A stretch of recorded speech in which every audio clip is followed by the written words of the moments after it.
Chapter 3 of the Big Book. More Concerning Alcoholism. Most of us have been unwilling to admit we were real alcoholics.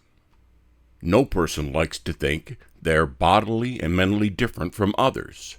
Therefore, it is not surprising that our drinking careers have been characterized by countless vain attempts to prove we could drink like other people. The idea that somehow, someday, we will control and enjoy our drinking is the great obsession of every abnormal drinker. The persistence of this illusion is astonishing. Many of us pursue it into the gates of insanity or death.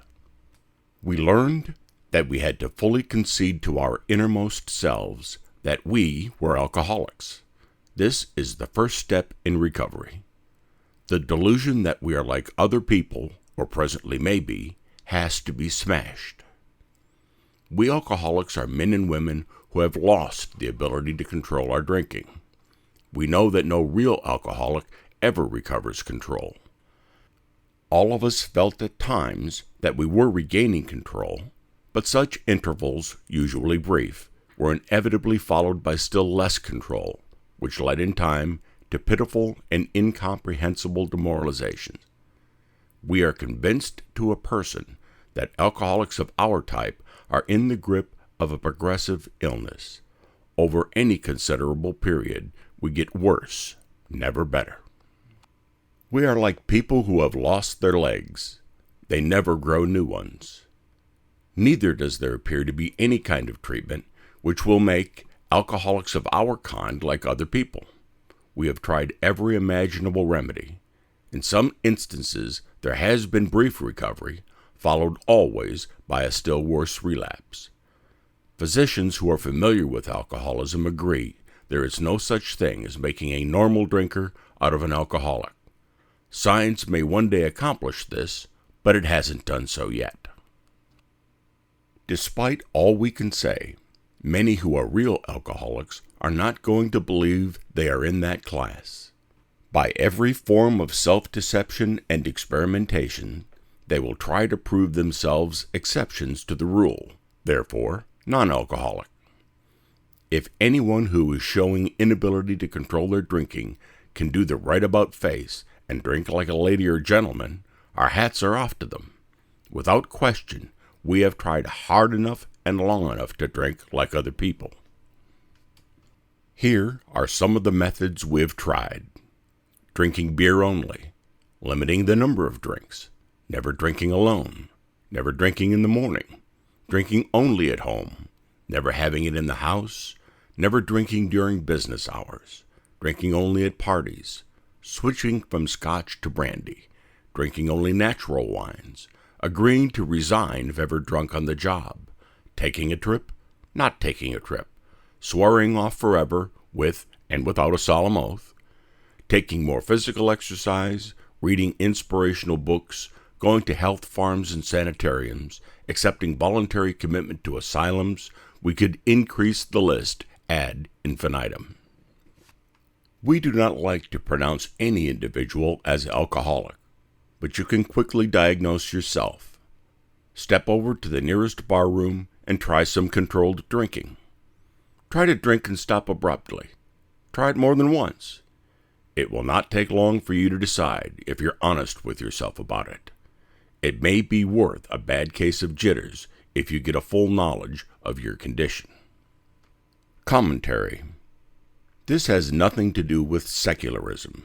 I just wanted to tell you that when I read about trying controlled drinking in my very early sobriety, I decided this was permission to drink. I'm sorry if this breaks your heart, but it is not. Isn't it amazing how well we lie to ourselves? Besides, my controlled drinking experiment failed miserably. By the third day, I was white-knuckling the shit out of it. I think my finger impressions are still on the arms of that chair. End commentary. Though there is no way of proving it, we believe that early in our drinking careers most of us could have stopped drinking. But the difficulty is that few alcoholics have enough desire to stop while there is yet time. We have heard of a few instances where people who showed definite signs of alcoholism were able to stop for a long period because of an overpowering desire to do so. Here is one. A man of 30 was doing a great deal of spree drinking. He was very nervous in the morning after these bouts and quieted himself with more liquor. He was ambitious to succeed in all business, but saw that he would get nowhere if he drank at all. Once he started, he had no control whatever. He made up his mind that until he had been successful in business and had retired, he would not touch another drop. An exceptional man. He remained bone dry for 25 years and retired at the age of 55 after a successful and happy business career. Then, he fell victim to a belief which practically every alcoholic has, that his long period of sobriety and self-discipline had qualified him to drink as others.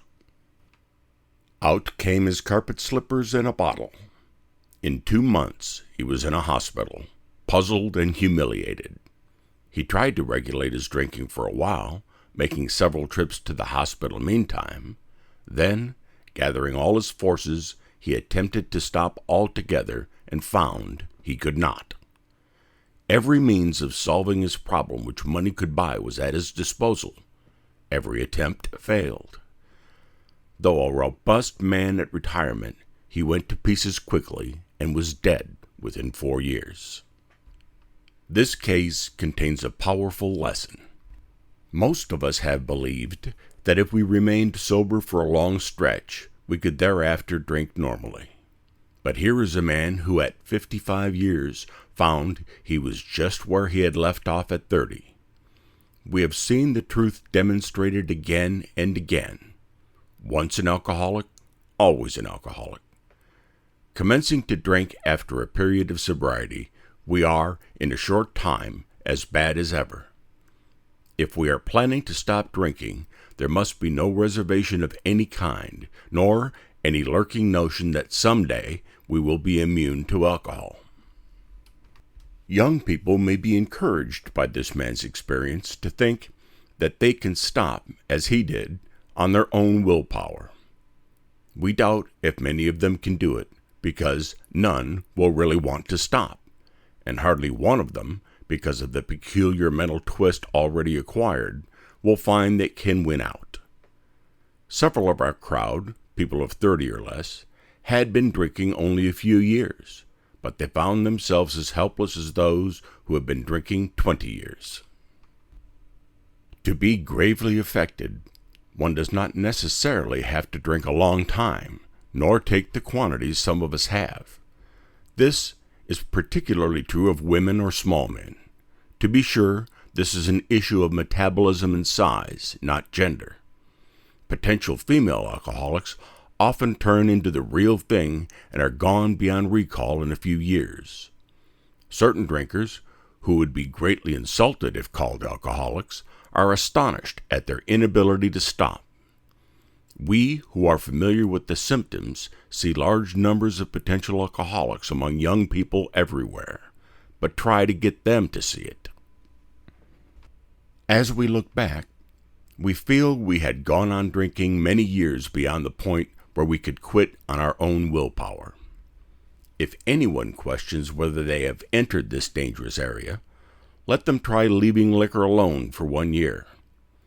If they are a real alcoholic and very far advanced, there is scant chance of success. In the early days of our drinking, we occasionally remained sober for a year or more, becoming serious drinkers again later. Though you may be able to stop for a considerable period, you may yet be a potential alcoholic. We think few, to whom this book will appeal, can stay dry anything like a year. Some will be drunk the day after making their resolutions, most of them within a few weeks. For those who are unable to drink moderately, the question is how to stop altogether. We are assuming, of course, that the reader desires to stop. There was a tremendous urge to cease forever, yet we found it impossible. This is the baffling feature of alcoholism as we know it. this utter inability to leave it alone, no matter how great the necessity or the wish. How then shall we help our readers determine, to their own satisfaction, whether they are one of us? The experiment of quitting for a period of time will be helpful, but we think we can render an even greater service to alcoholic sufferers and perhaps to the medical fraternity. So we shall describe some of the mental states that precede a relapse into drinking, for obviously this is the crux of the problem. What sort of thinking dominates an alcoholic who repeats time after time the desperate experiment of the first drink? Friends who have reasoned with them after a spree which has brought them to the point of divorce or bankruptcy are mystified when they walk directly into a saloon. Why do they? Of what are they thinking? Our first example is a friend we shall call Jim. This man has a good wife and family. He inherited a lucrative automobile agency. He had a commendable World War record. He's a good salesman. Everybody likes him. He is an intelligent man, normal so far as we can see, except for a nervous disposition. He did no drinking until he was 35. In a few years, he became so violent when intoxicated that he had to be committed. On leaving the asylum, he came into contact with us.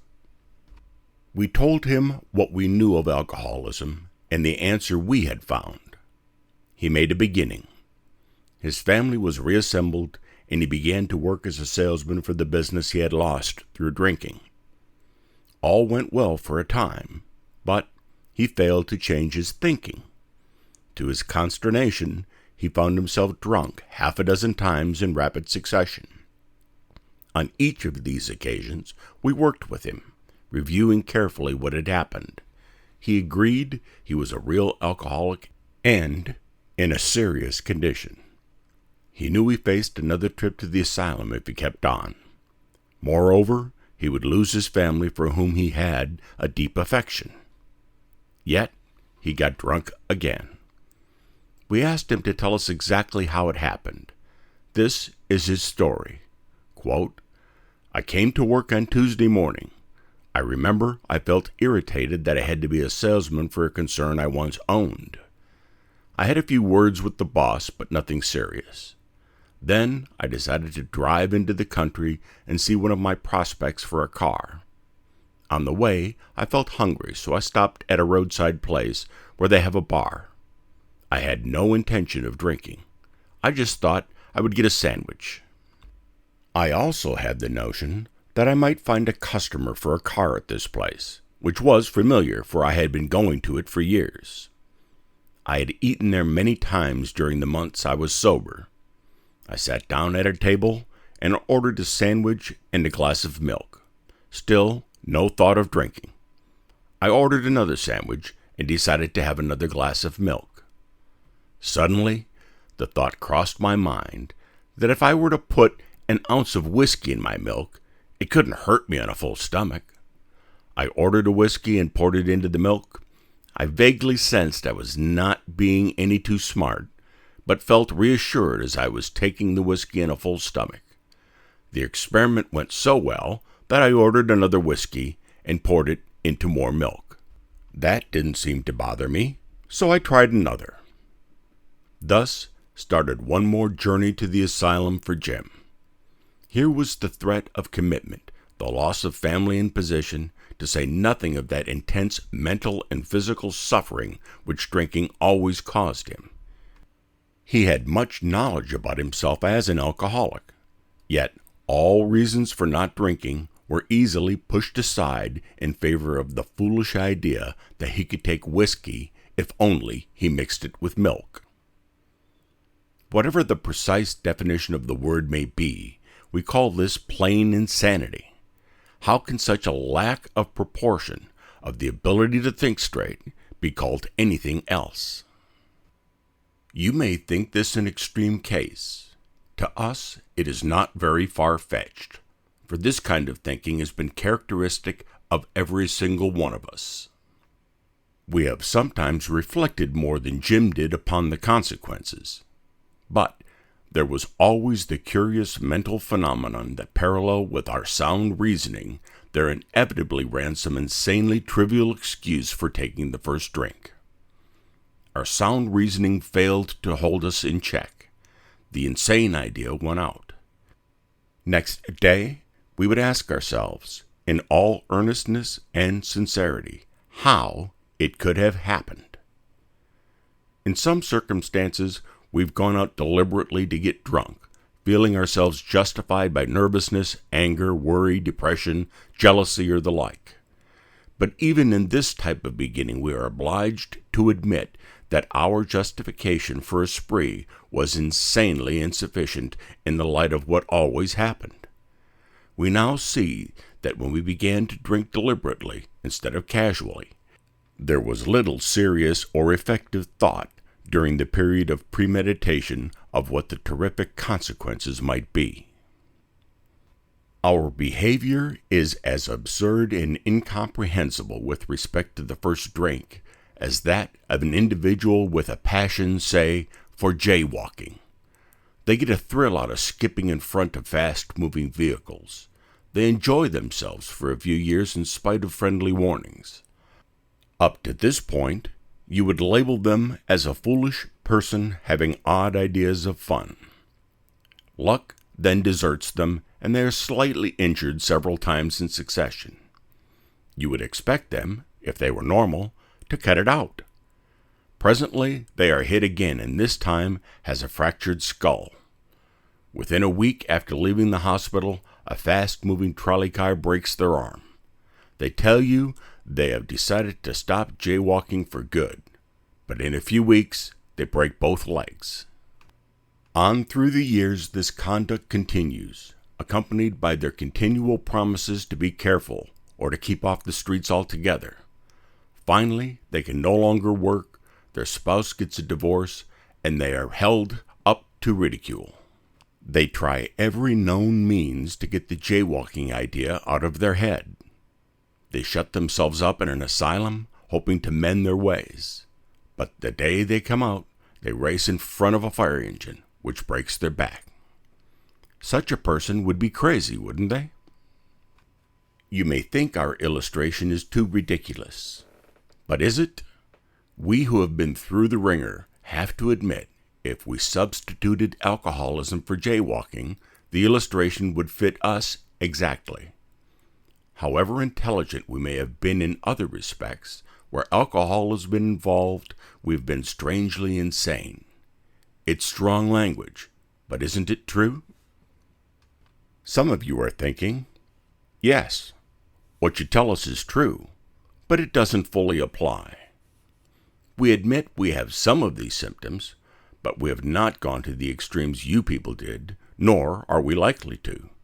For we understand ourselves so well after what you have told us that such things cannot happen again. We have not lost everything in life through drinking, and we certainly do not intend to. Thanks for the information.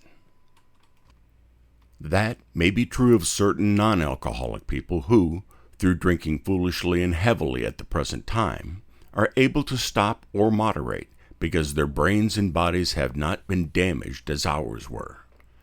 But the actual or potential alcoholic, with hardly an exception, will be absolutely unable to stop drinking on the basis of self-knowledge. This is a point we wish to emphasize and re-emphasize, to smash home upon our alcoholic readers as it has been revealed to us out of bitter experience. Let us take another illustration. Fred is a partner in a well-known accounting firm. His income is good, he has a fine home, is happily married, and the father of promising children of college age. He has so attractive a personality that he makes friends with everyone. If ever there was a successful businessman, it is Fred. To all appearance, he is a stable, well-balanced individual. Yet, he is alcoholic. We first saw Fred about a year ago in a hospital where he had gone to recover from a bad case of jitters. It was his first experience of this kind, and he was much ashamed of it. Far from admitting he was an alcoholic, he told himself he came to the hospital to rest his nerves. The doctor intimated strongly that he might be worse than he realized. For a few days, he was depressed about his condition. He made up his mind to quit drinking altogether. It never occurred to him that perhaps he could not do so, in spite of his character and standing. Fred would not believe himself an alcoholic. We told him what we knew about alcoholism.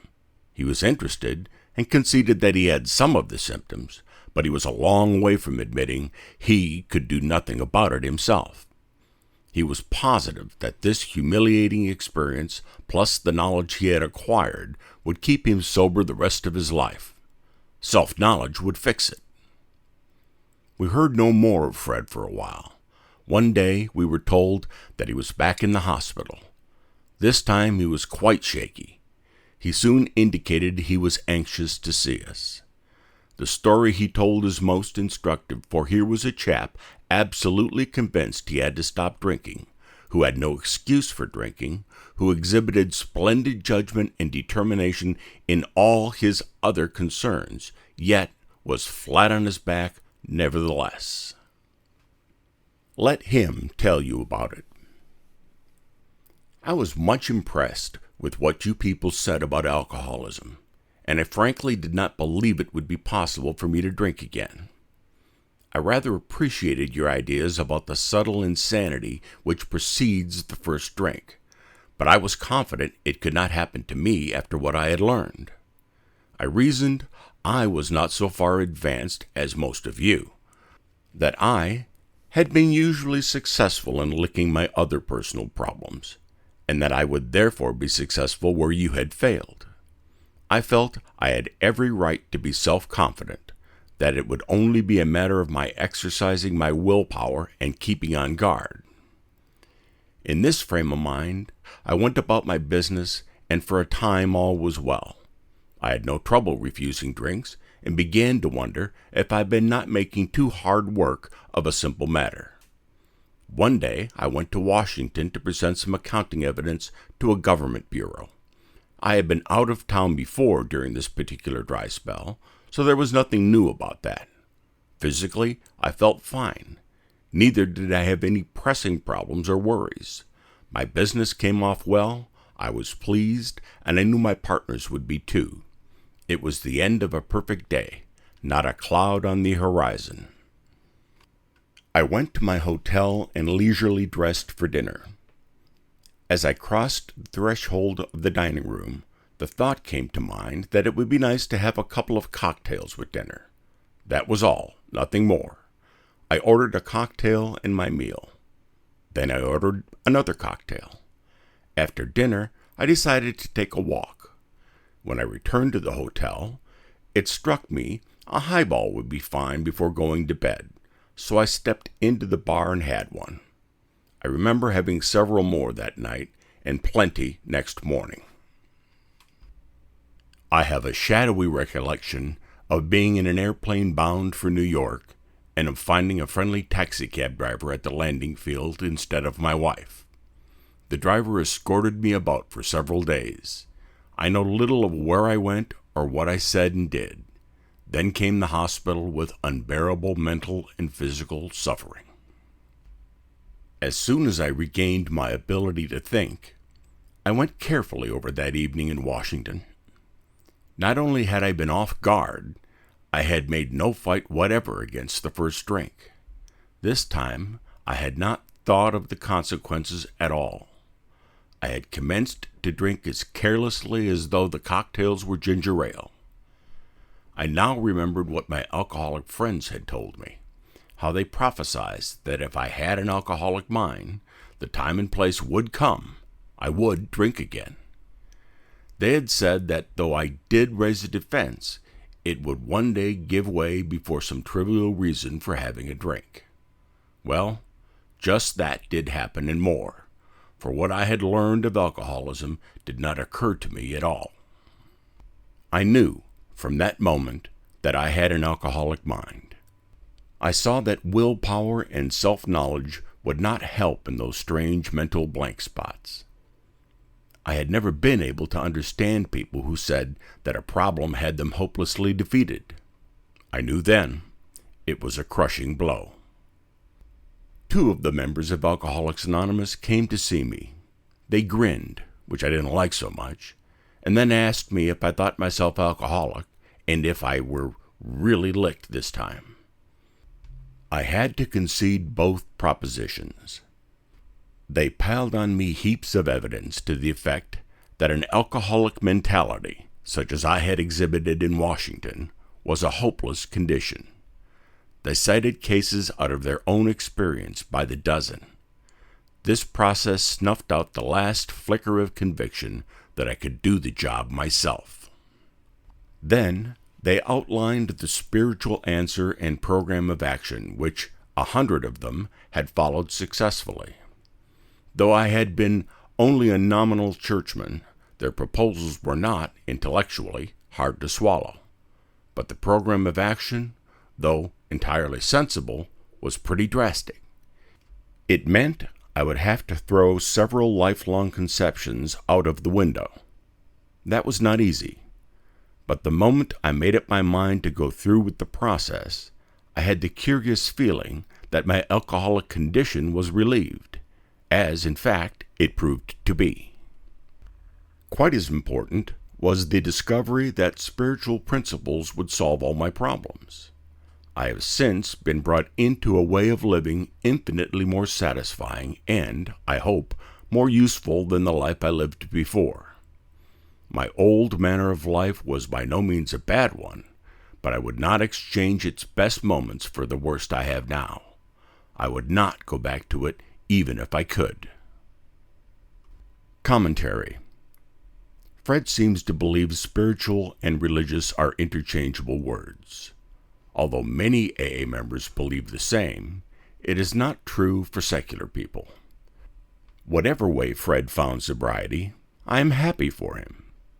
There is much truth in Fred's story. Don't get lost in a word.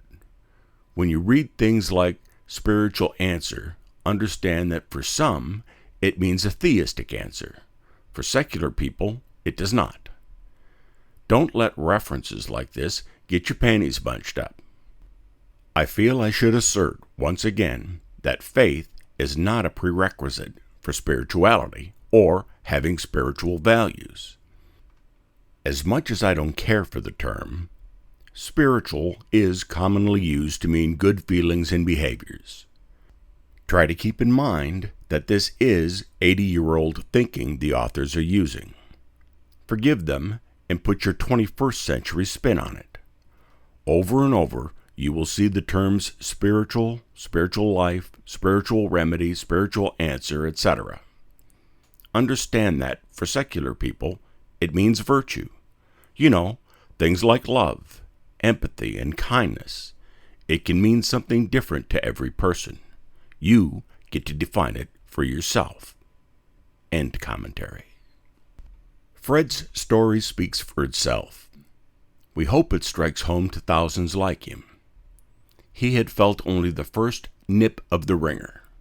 Most alcoholics have to be pretty badly mangled before they really commence to solve their problems. Many doctors and psychiatrists agree with our conclusions. One of these doctors, staff member of a world-renowned hospital, recently made this statement to some of us. Quote, "What you say about the general hopelessness of the average alcoholic's plight is, in my opinion, correct. As to 2 of you men whose stories I've heard, there is no doubt in my mind that you were 100% hopeless, apart from divine help. Had you offered yourselves as patients at this hospital, I would not have taken you, if I had been able to avoid it. People like you are too heartbreaking. Though not a religious person, I have profound respect for the spiritual approach in such cases as yours. For most cases, there is virtually no other solution." End quote. Commentary. I am not going to change the doctor's quote.